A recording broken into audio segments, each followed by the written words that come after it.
मैंने कहा कि सबसे पहले हम लोग बात करते हैं अब इमर्शन इफेक्ट की।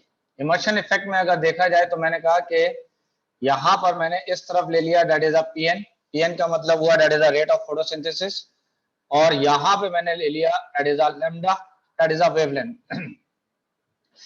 मैंने कहा कि अगर मैंने अगर वेवलेंथ दी है 700 नैनोमीटर की,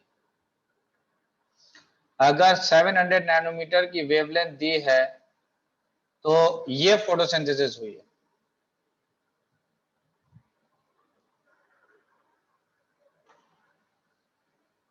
ये फोटोसिंथेसिस हुई है। इसके बाद अगर देखा जाए तो मैंने कहा कि अगर मैंने 680 नैनोमीटर की वेवलेंथ को दिया है तो ये फोटोसिंथेसिस आ रही है। तो ये बताइए कि ज्यादा फोटोसिंथेसिस किसमें है, 700 में या 680 में? 680 में ज्यादा है, 700 में कम फोटोसिंथेसिस है। अब मैंने क्या किया कि मैंने इस बार यानी अल्टरनेटिवली दिया है, यानी 680 और प्लस 700 मैंने दिया है इस बार अल्टरनेटिवली। और जब अल्टरनेटिवली दिया है तो मैंने कहा कि फोटोसिंथेसिस यहां तक बढ़ गई। इसका मतलब अल्टरनेटिवली का मतलब क्या हुआ कि एक बार आपने 680 दिया, फौरन उसके फौरन बाद आपने 700 दिया, उसके बाद फौरन 680 दिया, फिर 700 दिया, फिर 680, फिर 700, फिर 680, फिर 700। इस तरीके से लाइट को प्रोवाइड करा रहे हैं, तो ये कहलाता है अल्टरनेट फॉर्म में। तो आप देख रहे हैं कि जब आपने अल्टरनेट फॉर्म में इन दोनों वेवलेंथ की लाइट को दिया है तो फोटोसिंथेसिस पहले के मुकाबले में बढ़ गई है। क्या ये बात समझ में आ रही है या नहीं आ रही है?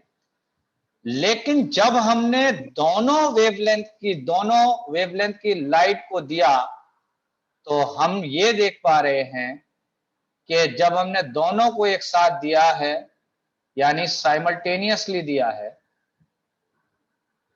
और जब साइमल्टेनियसली दिया है तो हम ये देख पा रहे हैं कि अब रेट ऑफ फोटोसिंथेसिस पहले के मुकाबले में बहुत ज्यादा इंक्रीज हो गया है। तो बहुत ज्यादा इंक्रीज जब हुआ है तो इस इंक्रीज को हम कहते हैं that is an immersion enhancement effect. That is an immersion enhancement effect कहलाता है। क्या ये बात समझ में आई या नहीं आई? जल्दी बताइए। जी सर। मुझे ये बताइए कि ये जो मैंने बोला ये तो आपने सुन लिया कि हाँ ये बोला, और सुन के कह दिया कि हाँ ये बात समझ में आ गई। लेकिन एक बात जरा ये सोच के बताइए कि ऐसा क्यों हो रहा है कि जब आपने 680 और 700 नैनोमीटर की लाइट को साइमल्टेनियसली प्रोवाइड कराया है तो रेट ऑफ फोटोसिंथेसिस बहुत ज्यादा हो गई है। इसकी क्या वजह है? साइक्लिक दोनों साइकिल एक साथ चल सकती हैं उस टाइम में, तो एटीपी का ऑब्वियस बात है प्रोडक्शन। कि जब ये दोनों लाइट आपने प्रोवाइड की तो आपने कहा कि दोनों फोटो सिस्टम, यानी दोनों फोटो सिस्टम का मतलब है फोटो सिस्टम 1 और फोटो सिस्टम 2 दोनों एक्साइट हो जाएंगे और दोनों वर्क कर जाएंगे। क्योंकि अगर आपने लाइट दी थी 680, अगर दी थी आपने, तो लाइट 680 देने पर सिर्फ ये एक्साइट कर रहा था, ये एक्साइट नहीं कर रहा था। जब आपने यानी सिर्फ 700 लाइट दी है तो ये एक्साइट कर रहा था, ये नहीं कर रहा था। लेकिन जब आपने अल्टरनेटिवली देना शुरू किया तो ये एक्साइट कर रहा है, फिर ये एक्साइट कर रहा है, फिर ये एक्साइट कर रहा है, फिर ये एक्साइट कर रहा है। बात समझ में आ रही है नहीं आ रही है? अगर खाली फोटो सिस्टम फर्स्ट एक्साइट कर रहा है तो सिर्फ एटीपी बन रहा है, और अगर फोटो सिस्टम सेकंड भी एक्साइट कर रहा है तो ये एटीपी और NADPH बना रहा है। तो आप देख रहे हैं कि फोटोसिस्टम सेकंड जब एक्साइट किया है तो फोटोसिंथेसिस ज्यादा बनी है। देख लीजिए फोटोसिंथेसिस ज्यादा, क्योंकि यहां पर एटीपी और NADPH दोनों यूज हुआ है जिसकी वजह से फोटोसिंथेसिस ज्यादा हो गई। लेकिन अगर यहां 700 में देख रहे हैं तो सिर्फ फोटोसिस्टम फर्स्ट एक्साइट हुआ है और फोटोसिस्टम सेकंड एक्साइट नहीं हो रहा है, जिसकी वजह से सिर्फ एटीपी फॉर्म हुआ है। और जब एटीपी फॉर्म हुआ है तो इसका मतलब हुआ कि फोटोसिंथेसिस यहां पे कम हुई है, लेकिन जब आपने अल्टरनेटिवली दिया है तो एक बार ये एक्साइड, एक बार ये एक्साइड, एक बार ये एक्साइड, एक बार ये एक्साइड, तो इसका मतलब दोनों चीजें अल्टरनेटिवली बन रही हैं। लेकिन जब आपने साइमल्टेनियसली दे दिया तो दोनों फोटो सिस्टम एक साथ काम करने लगे, और जब एक साथ काम करने लगे तो एटीपी भी बनने लगा और एनएडीपीएच भी बनने लगा बल्क फॉर्म में, और जब बल्क फॉर्म में बनने लगा तो नेट फोटोसिंथेसिस बहुत ज्यादा इंक्रीज कर गया। क्या ये बात समझ में आई या नहीं आई?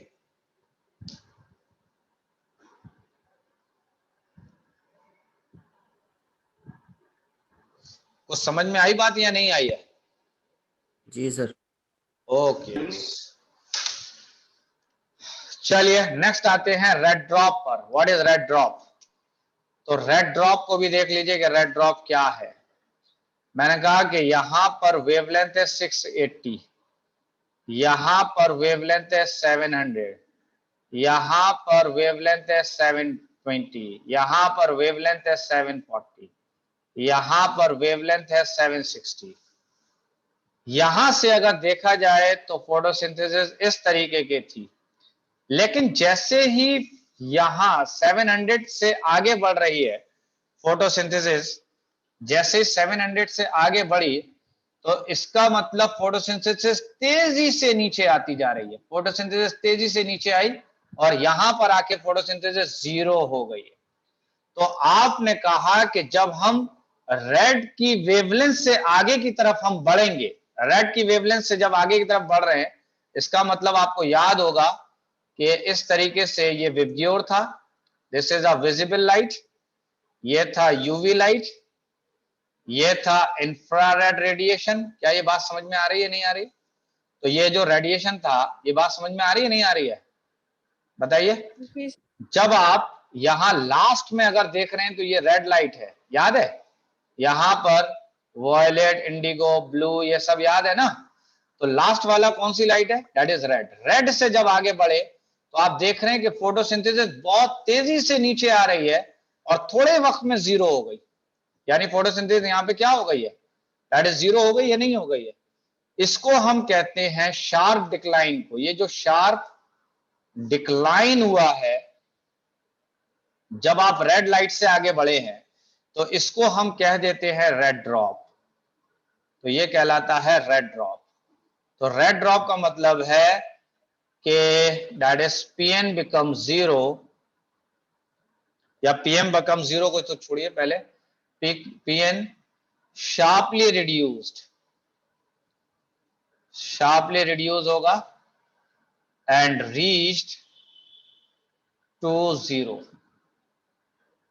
इसी को आपने क्या नाम दे दिया? This is called as a red drop. क्या ये बात समझ में आ रही है नहीं आ रही है? बताइए जल्दी से। Yes sir. आगे बढ़ जाएं या जी नहीं?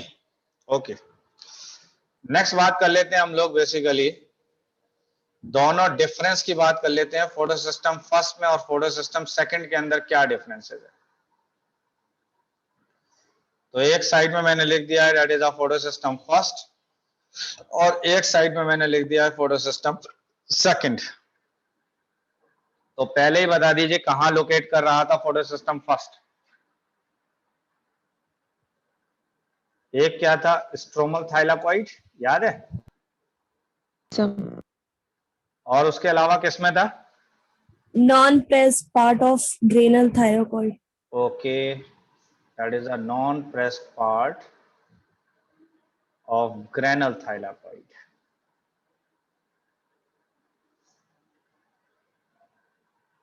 अब आ जाइए फोटो सिस्टम सेकंड की, कहां पे मिलेगा? प्रेस्ड पार्ट में। और प्रेस्ड पार्ट का एक और भी नाम है, that is an appressed part. कौन सा पार्ट कहलाता है? Appressed part of granal thylakoid.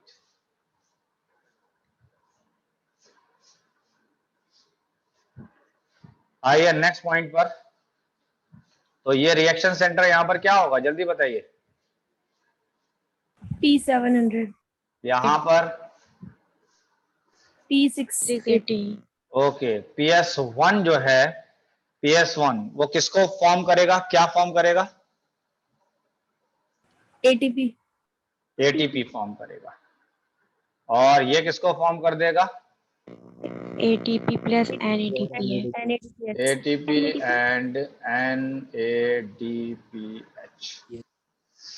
चलिए फिलहाल, अच्छा ये बताइए कि फोटो सिस्टम 1 जो है वो किस किस में काम करेगा? तो ये करेगा साइक्लिक एंड नॉन साइक्लिक में। क्या ये बात सही है? और फोटो सिस्टम 2 किस में काम करेगा? Non-cyclic.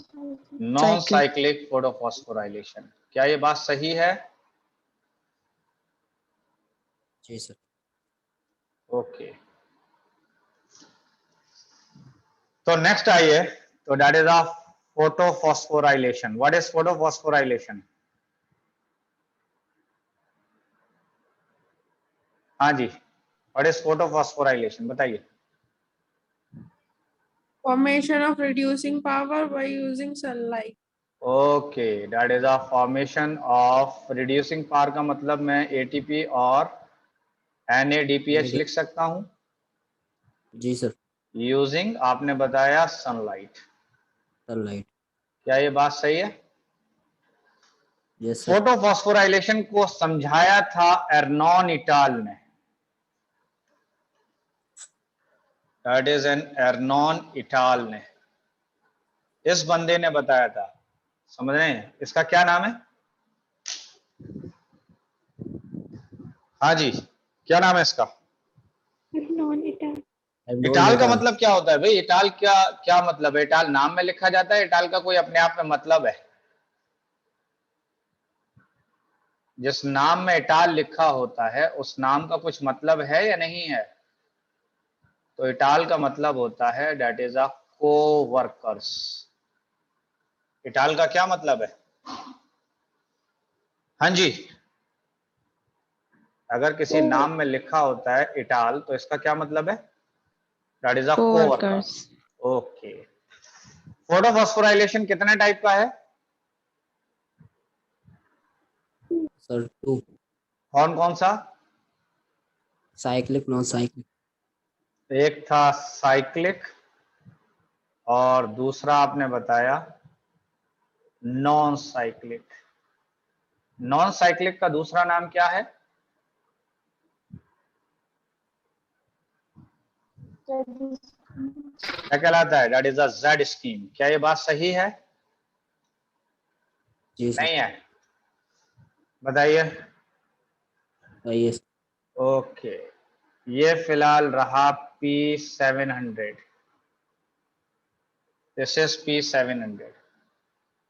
P700 से देखा जाए तो ये कुछ क्लोरोफिल्स लगे हुए हैं, कैरोटिनॉइड्स भी हैं यहाँ पर। क्या ये बात समझ में आ रही है या नहीं आ रही है? हाँ जी, इसके पीछे से अगर दिखाया जाए तो ये इलेक्ट्रॉन आया और ये इलेक्ट्रॉन जा रहा है फोटो सिस्टम किसके अंदर? ये कौन सा फोटो सिस्टम है भाई? First. तो that is a photo system first. हम लोग अभी पढ़ रहे हैं basically cyclic photophosphorylation. Non cyclic मैंने कल करवा दिया था, शायद करवा दिया था या नहीं?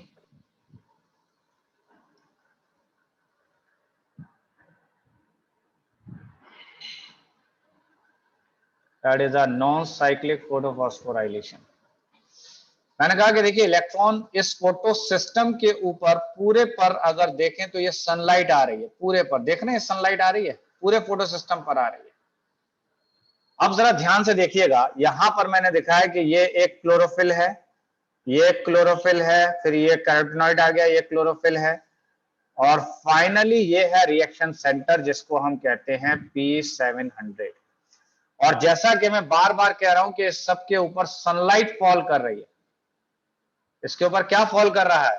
दैट इज सनलाइट फॉल कर रही है। ये इलेक्ट्रॉन सबसे पहले इसमें जाएगा, इस क्लोरोफिल में गया, और इस क्लोरोफिल ने सनलाइट भी एब्जॉर्ब की हुई है। किसको एब्जॉर्ब कर लिया इसने? क्लोरोफिल ने सनलाइट को एब्जॉर्ब कर लिया। तो ये एक्साइटेड स्टेट में आ जाएगा या नहीं आ जाएगा? Yes, sir. और जब एक्साइटेड स्टेट में कोई चीज आ जाती है तो वो चाहती है कि वो ग्राउंड स्टेट में आ जाए जल्दी से। किस में आ जाए? ग्राउंड स्टेट में। और ग्राउंड स्टेट में आने के लिए इसको क्या निकालना पड़ेगा अपने अंदर से? तो ये अपने अंदर से क्या रिलीज कर देगा? एनर्जी। क्या ये बात समझ में आ रही है, नहीं आ रही है? बताइए। Yes sir. मैंने कहा कि ये इलेक्ट्रॉन आया यहां पर और इसने सनलाइट वाली एनर्जी को एब्जॉर्ब कर लिया है, तो ये क्लोरोफिल एक्साइटेड स्टेट में आ जाएगा, नहीं आ जाएगा? जब ये एक्साइटेड स्टेट में आ जाएगा तो ये क्लोरोफिल इस इलेक्ट्रॉन को अपने अंदर से जंप करा देगा अगले क्लोरोफिल के लिए, और ये इलेक्ट्रॉन अपने साथ एनर्जी को लेकर चला जाएगा। और जब अपने साथ एनर्जी को लेकर चला जाएगा तो ये क्लोरोफिल वापस ग्राउंड स्टेट में आ जाएगा। क्या ये बात समझ में आई या नहीं आई? अब इसी तरीके से इस क्लोरोफिल के ऊपर भी देखें तो सनलाइट फॉल कर रही है। जब इस क्लोरोफिल पर भी सनलाइट फॉल कर रही है तो इसकी वजह से देखें तो ये क्लोरोफिल फिर से एक्साइटेड स्टेट में आ गया। ये ग्राउंड में आ गया लेकिन अब ये एक्साइटेड स्टेट में आ गया, तो ये इलेक्ट्रॉन को अपनी एनर्जी दे देगा और ये इलेक्ट्रॉन अपनी एनर्जी को ले जाकर अगले क्लोरोफिल में ले जाएगा, अगले वाले पिगमेंट में ले जाएगा। तो इसका मतलब इलेक्ट्रॉन यहां आ गया, इसने एनर्जी एब्जॉर्ब करी और फिर से इलेक्ट्रॉन अगले के पास चला गया, इसने एनर्जी एब्जॉर्ब करी और फाइनली ये इलेक्ट्रॉन विद मच एनर्जी के साथ में, बहुत सारी एनर्जी के साथ में पहुंच गया है। कहां पर पहुंच गया? तो ये पहुंच गया है रिएक्शन सेंटर पर पहुंच गया है। यहां तक कहानी बात समझ में आ रही है, नहीं आ रही है? अब जब रिएक्शन Yes, सेंटर पर sir. पहुंच गया है तो रिएक्शन सेंटर ने इस इलेक्ट्रॉन को जंप करा दिया इस तरीके से। ये इलेक्ट्रॉन जंप हुआ। जब ये इलेक्ट्रॉन जंप हुआ तो इसको कैच कर लिया बेसिकली ए नॉट ने। ए नॉट की अगर बात की जाए तो ये बेसिकली P700 ही है, और जैसे P700 है इसका मतलब आपको समझ में आ जाना चाहिए कि ये क्लोरोफिल ए ही है लेकिन स्पेशल टाइप का है।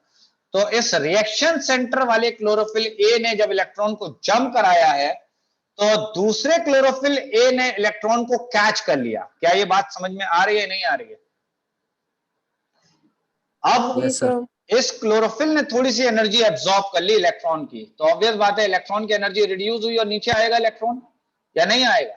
और जब नीचे आया तो इसको कैच कर लिया क्विनोन ने। किसने कैच कर लिया इसको? दैट इज क्विनोन ने। क्विनोन से इलेक्ट्रॉन किसके पास जाएगा? याद करिए जरा उस लाइन को, दैट इज आ कासिम Yes. फीस। याद है? कासिम फीस फंड में पक्का पहुंचाओ।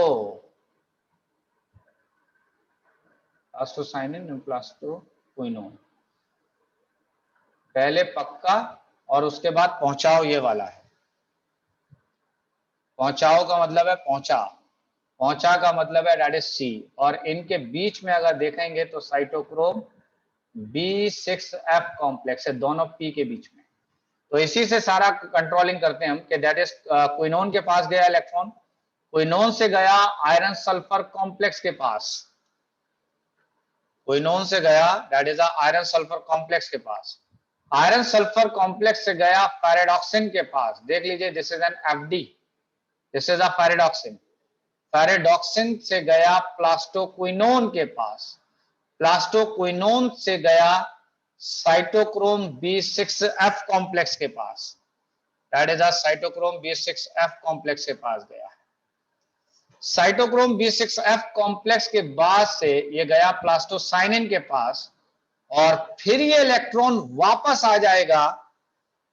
ये इलेक्ट्रॉन अगर देखा जाए तो ये इलेक्ट्रॉन फिर से वापस आ जाएगा यहां पर और फिर से इसी साइकिल को स्टार्ट कर देगा और फिर से ये इलेक्ट्रॉन इसी तरीके से मूव करेगा। लेकिन जिस वक्त ये इलेक्ट्रॉन प्लास्टोक्विनोन से गुजर रहा था उस वक्त एडीपी और इनऑर्गेनिक फॉस्फेट आपस में कंबाइन किए थे और इसने इतनी एनर्जी रिलीज की जिससे कि एक एटीपी फॉर्म हो जाए। क्या ये बात समझ में आ रही है, नहीं आ रही है? बताइए जल्दी से। जी सर। बार बार इलेक्ट्रॉन इसी तरीके से जा रहा है, बार बार इलेक्ट्रॉन इसी तरीके से जा रहा है, फिर ऐसे जा रहा है, तो इसी वजह से इसका क्या नाम बन गया? Cyclic phosphorylation. Photo phosphorylation. Photo क्यों नाम आया है? इस सनलाइट की वजह से फोटो नाम आया है। क्लियर है ये बात? और जब साइक्लिक फोटोफॉस्फोराइलेशन हो रहा है तो उस वक्त क्या बन रहा है? ATP. सिर्फ एटीपी बन रहा है। क्या NADPH बन रहा है? नहीं. No sir. NADPH नहीं बन रहा है। यहां तक बातें समझ में आ गई आपको या नहीं आई है? हाँ जी। जी सर। ओके, ये बताइए नॉन साइक्लिक फोटोफॉस्फोराइलेशन याद है, भूल गए? जल्दी बताइए।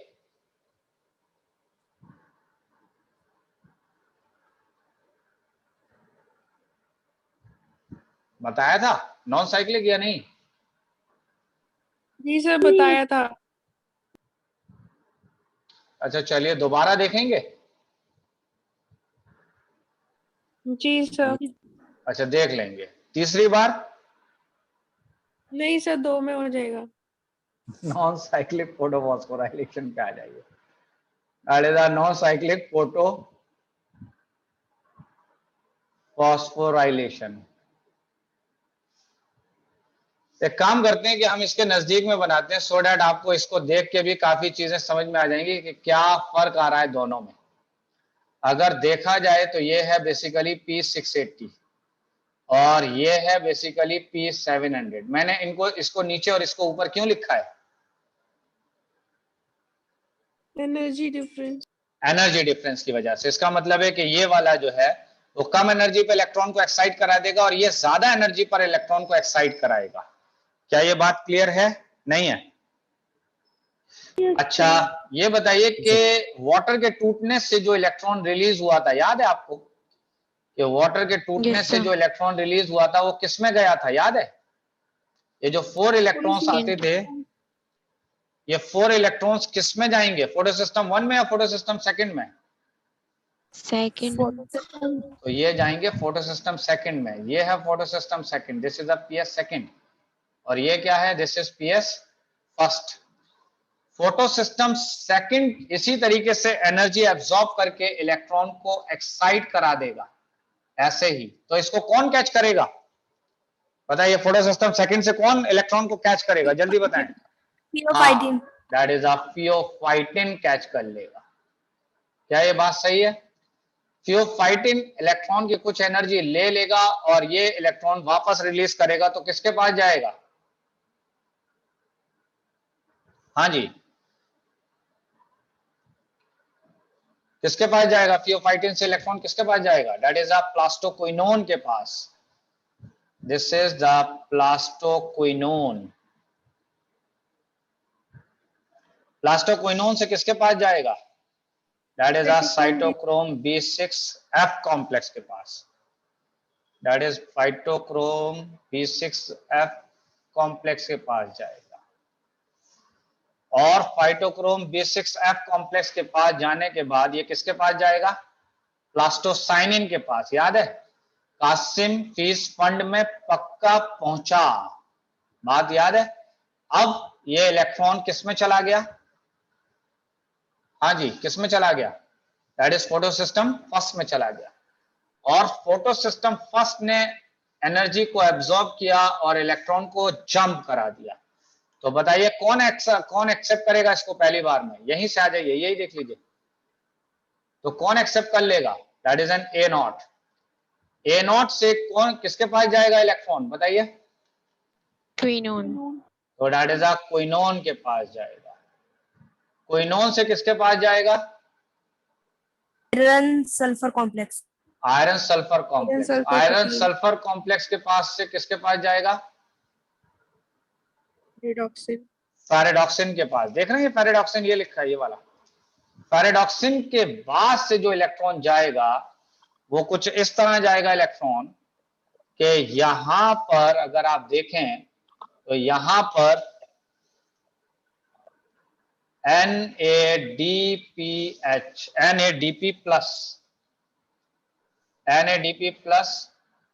Plus H plus ion. और ये H प्लस आयन देखो ये वाले हैं, ये वाला H प्लस आयन जो पानी के टूटने से आया था वही यहाँ पे कंबाइन कर रहा है, देख लीजिए। तो ये जो पानी के टूटने से H प्लस आयन आया था वो किसके साथ कंबाइन कर रहा है? NADP के साथ में।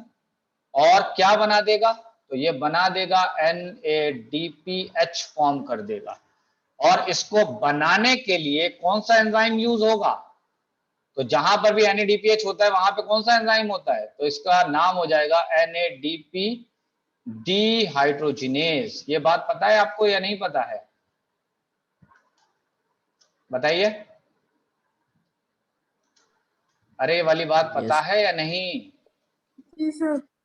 अगर जी सर। नहीं पता है तो जान लीजिए कि जहां पर भी NADH है, NADPH है, FADH2 है, अगर कहीं पर भी ये आ रहे हैं, कहीं पर भी ये तीनों आ रहे हैं, तो एंजाइम के नाम में आएगा डिहाइड्रोजिनेज। मस्त है ये बात।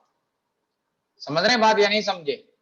यानी इस जगह पर रिएक्शन जो हो रहा है वो क्या हो रहा है? तो यहां पर रिएक्शन ये हो रहा है कि NADP प्लस के साथ में एक हाइड्रोजन कंबाइन कर रहा है और इलेक्ट्रॉन भी यूज हो रहा है। ये रहा इलेक्ट्रॉन, ये वाला, ये यूज हुआ है। और क्या बना रहा है ये? NADPH। कौन सा एंजाइम यूज होगा यहां पर? तो एंजाइम का नाम हो जाएगा NADP डिहाइड्रोजिनेज। क्या ये बात समझ में आई या नहीं आई है? जल्दी बताइए। Yes, sir. अच्छा, देख लीजिए एक बार इन दोनों को सही से देखिए। इन दोनों में काफी हद तक सिमिलैरिटी है, तो आपको काफी हद तक चीजें क्लियर हो जाएंगी। ये वाला कौन सा था? That is a non cyclic. Clear है? नॉन साइक्लिक का दूसरा नाम क्या था? Z scheme. Z scheme. Z scheme को या नॉन साइक्लिक फोटोफॉस्फोराइलेशन को समझाया था that is Hill and Bendall ने। तो that is a Hill and Bendall ने समझाया था। बात यहां तक क्लियर हुई या नहीं हुई?